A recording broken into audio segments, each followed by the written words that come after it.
gt2, and we're here with another, I don't want to say unplanned, because I plan to do this, just not particularly today. I actually wanted to do it sooner, but today we are finally digging into the Celica. So I actually have another project car that I just acquired. It's actually supposed to be a daily, but starting off as a project, blah, blah, blah. Anyways, but you guys will probably see that next video. This video, I'm pretty much just gonna be tearing this thing apart. I do want to compression test it. Well, start off, if you guys don't know, this is my 93 Toyota Celica. This is my first car. I got it. This is my grandfather's car. He bought it brand new in 92. I lived with my grandparents for some time because my mom worked a lot. So pretty much rode around in this car my entire childhood. And then it was given to me in high school for my first car. So, but before I was able to drive it, it sat in the backyard from, I believe, like 2007. It was parked back there. My grandfather wasn't, obviously his grandfather, his car factory was kind of low for him. He was starting to feel it in his knees and whatnot. So he got a new car, like a Camry or something. But he parked this in the backyard for me so that when I got my license, I could have a car. And I begged him for this car. You guys have no idea. Back in elementary, everybody used to think this was a Porsche. I used to tell them it wasn't. But they were like, oh, we know Porsche when we see one. So I was kind of like, okay, cool, shit. Everybody think I'm driving a Porsche. And I love Porsches, by the way. One day we'll get one. But anyways, so sat in the backyard for a cool like 8 years until I was a senior in high school. Got my license, started driving it, blew up shortly after. It was a stock 5S FE. This is just a 93 Toyota Celica GT. Nothing crazy. Used to be automatic. So I drove it automatic with the 5S in there. That blew like maybe like 2 months after I started driving it, after I got my license. And that was kind of devastating for me because I was just like, I just got it, but you know, anyways, bought an eBay rebuild kit, rebuild the engine. I actually managed to get a 5-speed swap and a short block from somebody. Obviously this is like 2015, so this is 9 years ago. But I found something on Marketplace. Dude had a short block and a 5-speed manual transmission, so bought the whole thing. I rebuilt that short block and put the head from my 5S on that. All eBay stuff, eBay pistons, eBay rods, eBay rings, eBay everything. It was a whole kit. So got that whole kit, rebuilt the engine. This is still pretty much high school right now. Rebuilt the whole engine. I reused the head studs. There's a lot of people saying you can, a lot of people saying you can't. I was like 18, so I didn't really know anything about cars. This was all, I'm going based off of YouTube at this point. And I reused the head bolts. Obviously, that was not a good idea because they're stretched to torque, or torque, stretch, however you want to say that. But yeah, so head gasket was pissing all out of it because it wasn't torqued all the way, properly torqued. Ended up having to take head off, put new head gasket on, new head studs. It was good. Drove it like that for a few years. And then I met a now friend of mine. He was my coworker at the dealership, Toyota, and he had a Celica, but the 6th gen. And right when he started at Toyota, you know, I saw the Celica and I was like, ooh, you know, cool. You know what I'm saying? He had coilovers, he had some wheels on it and stuff. Mine was still relatively, I mean, it was pretty much stock at that point. I just had like a little short ram intake on my 5S and some junkyard wheels and lowering springs at that time. So, but it was 5-speed swapped.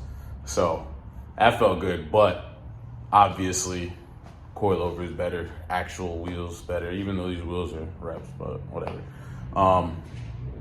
Yeah, so I ordered coils, some BC coils, and these, I Agahan wheels or whatever, and put it on the car, and I made it like a little stance car. But then he did a 3S, a Gen 4 3S GTE swap, which at the time I had no idea what that was. I was like, what? And then I started doing, well, I guess I had the gist of what it was. I didn't know what the Gen 4 was, but I knew about like the all tracks and stuff. So I had a rough idea about it. But he said he was doing that swap. He says stepdad was doing the wiring for him. He got that knocked out, showed up one day with the swap, and I heard it and hear the turbo and all that good stuff. And obviously, little 19-year-old me or 20-year-old me, I was like, ooh. So I had to do it. So the following year, I managed to get the engine, get the harness done. Actually, a company was doing it. Bolt it up and get this car, running and driving. And I mean, after the swap, it really hasn't changed much. Since then, I drove it for a few years, raced everybody and their mother with this thing. Especially in the beginning, because I was racing people, and this car makes, or the engine makes 268, I believe, crank horsepower stock at like, I've never gotten a correct answer, but I never tested it. I have a boost gauge, or I had a boost gauge, so I probably could have just tested it to see what it was at stock, but it varies between, I've heard 7, and then I've heard anywhere from 7 to 10 is factory boost on this. So put a trash eBay manual boost controller in here. Cranked it up to, I think 17 is max PSI. Ran it like that for a while. I was beating a lot of people on the street.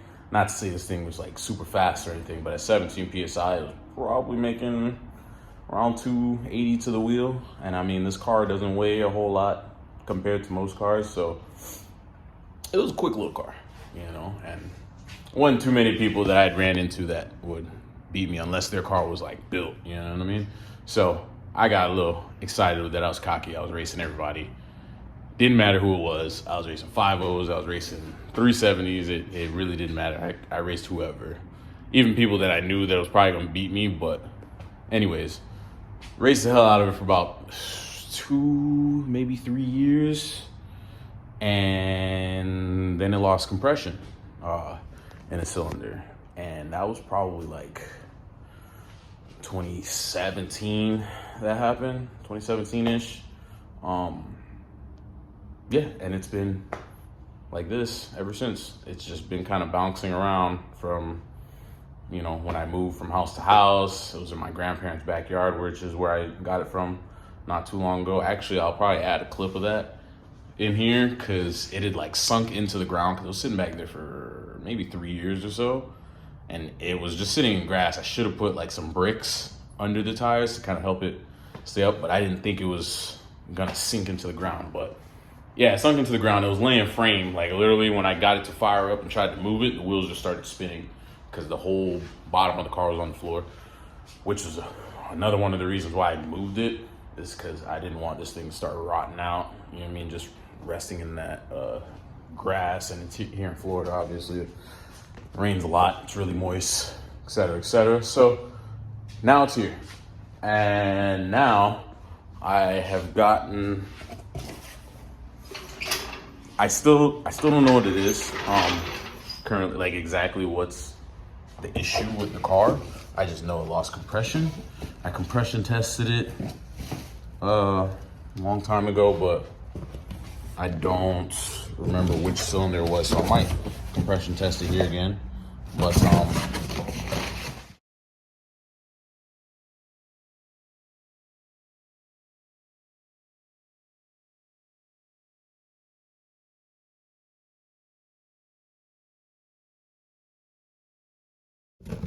yeah, I just got these ARP head studs.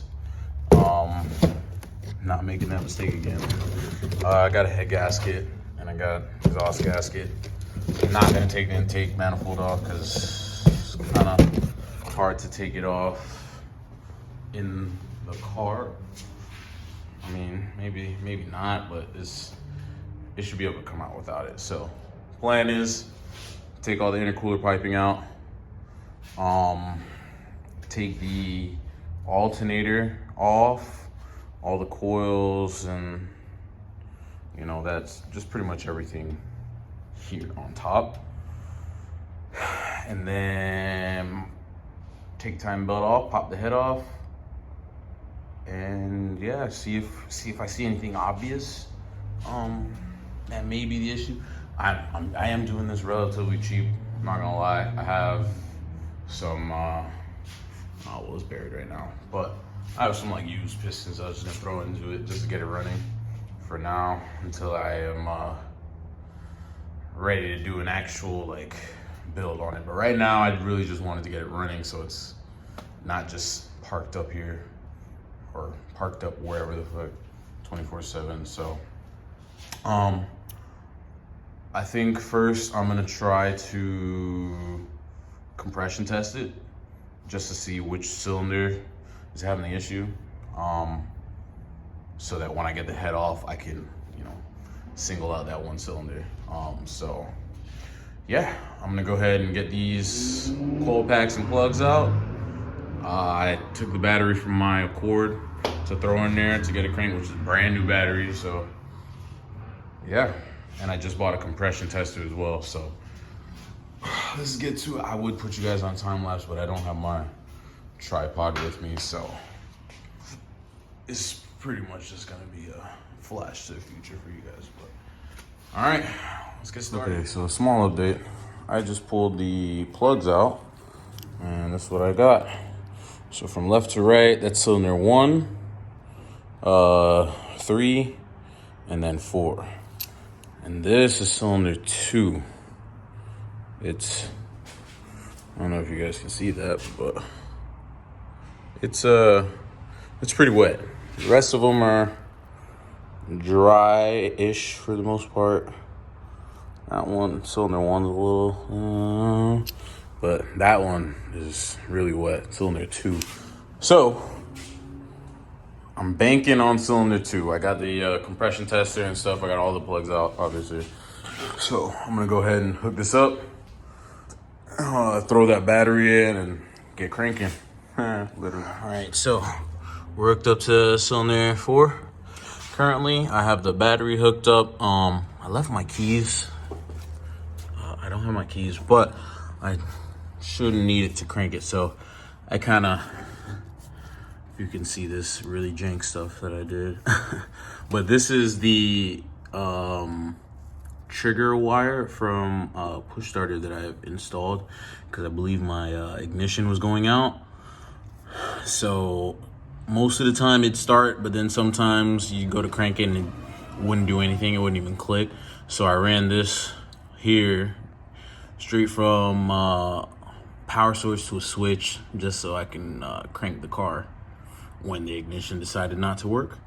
And then this little jumper piece that I have here actually was on a starter when I bought it brand new. So I actually kept it because I can connect it straight to my jumper switch right there without having to do anything weird. And if I unplug it from that, I can literally just hit this Johnny right here and usually it'll crank. So that's what we're gonna do now. We're gonna try to get this thing to make some compression, or well, guess it's too late for that, but yeah, we're gonna see what she's doing.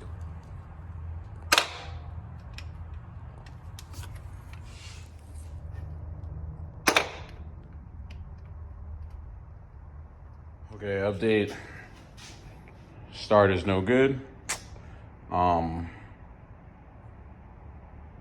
Yeah, I mean, it's pretty much just clicking, so I'm gonna have to get a new starter. So we're gonna say screw the compression test, unfortunately, but we know something's wrong in there, and it has no compression at all. You can hear it when it's cranking. Like, there's a cylinder that has absolutely no compression. So we should, hopefully the problem's obvious enough to be able to see once we get this all off. But I'm just gonna go ahead and pull this off since I'm not getting another starter right now. So let's get to it. All right, what's going on, you guys? is actually like a week later from the previous video I just shot. But this exhaust manifold was kicking my ass. I took off all the studs there, right? And I had the downpipe still connected to the turbo manifold. And on the downpipe, it has these two bolt holes right here that are bolted to the block, right? And then it has one on the other side that's also bolted to the block, right? So I had got all that stuff off, and it was not coming off. It just wouldn't. And then that's when I realized that this pipe right here was a hard pipe. I thought it was a soft pipe, but it was a hard pipe. And I realized that, so I disconnected it down there. And then there was something living in my car before at some point. It was a possum. I seen him, I got him out.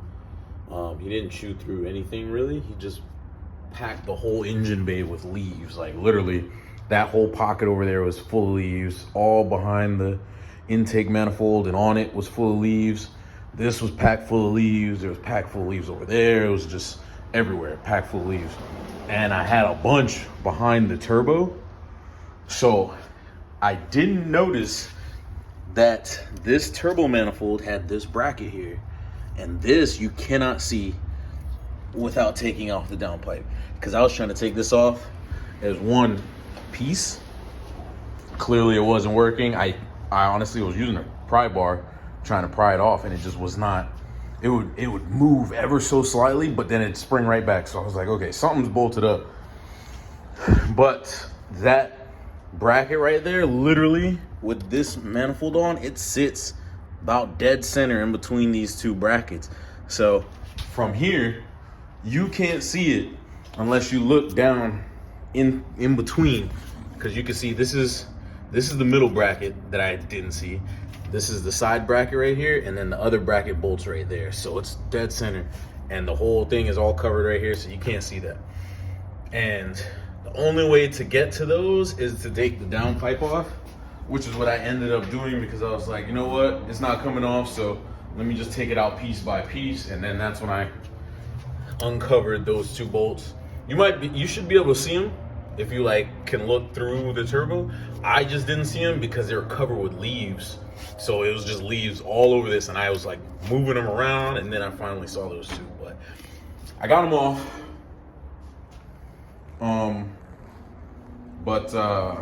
Yeah, so I mean, we're pretty much there. I mean, the head's off. I got all the bolts out, the head's off. There's just some connectors on the back, some wire. The wire harness is the only thing holding it down. I was gonna just pull it out. I already unplugged. I was gonna pull them through and then just swing the head over this way and just kind of out of the way while I work on this, because as you know, I'm just doing the changing out the pistons and the rods. Well, I'm gonna inspect first because I don't know exactly what's wrong with this. So once I get this head off, I'm gonna take a look at everything and see if I can see any clear issues. But off rip, you can see of all of these, like all of these runners are dry, except for this on cylinder 2. Can't really, but you can see that that's definitely more wet. This one's definitely more wet than that one, and the rest of them. So our issue is probably gonna be on this cylinder here. But yeah, I'm gonna continue taking the injector grounds. I'm gonna unbolt them from the back of the manifold since I got that off and kind of up. As you know, these Celicas, they have the way their engine is sitting. It's hard for you to do like anything with the intake manifold while the head is on. So yeah, but that's pretty much where I'm at. I'll probably pick up the phone again after I get that harness out of the way and get the head out of the way. I'll inspect and see if I see anything, and I'll show you guys what I find. All right, you guys, so got the head off finally. That shit is heavy as hell, but we got it off, and immediately I saw the issue. As you can see, we've got a nice hole in piston number 2. So, I mean, that's the answer to that question. Cylinder number 2 is clapped out, but yeah, that was definitely when I'm putting this thing on, I'm gonna try to route this harness a little bit more. I need to take this apart friendly because that was ridiculous. It was like, to take off anything, you had to remove something else. And then when you went to go remove this something else, you had to take out something else to get that off. And I mean, it's not hard, don't get me wrong. It's not hard. It was just definitely a lot of things that I can do when I put this back on so that it's less of a pain to take it off.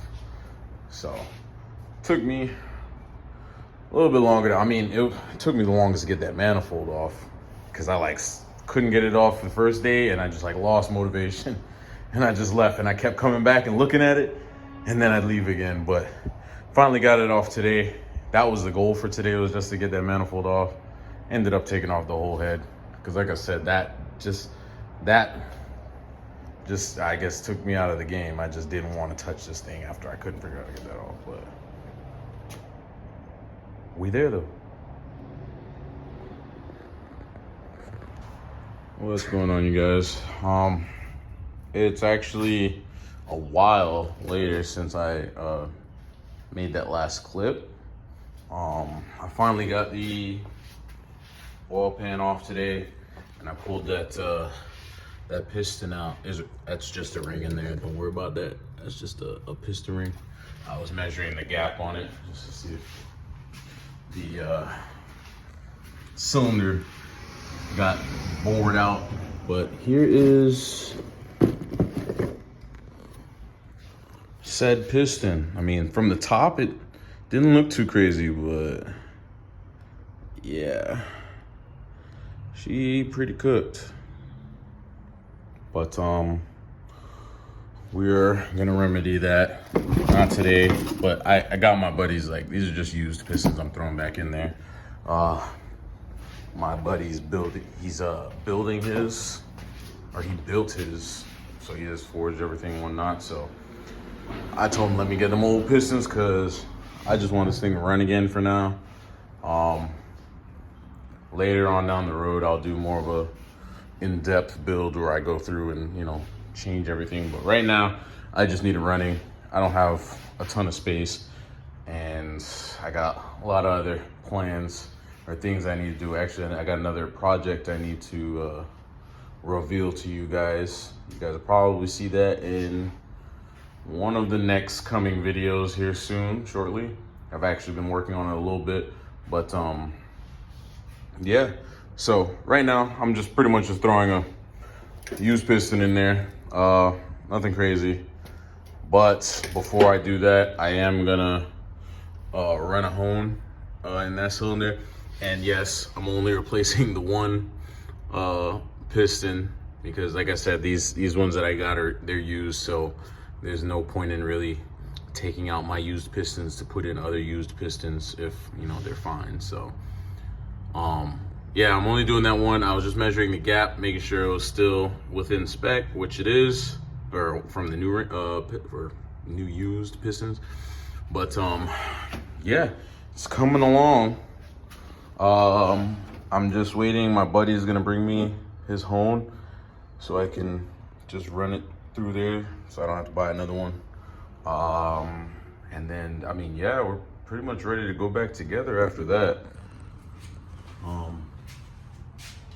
So, I mean, we should be wrapping this up here shortly.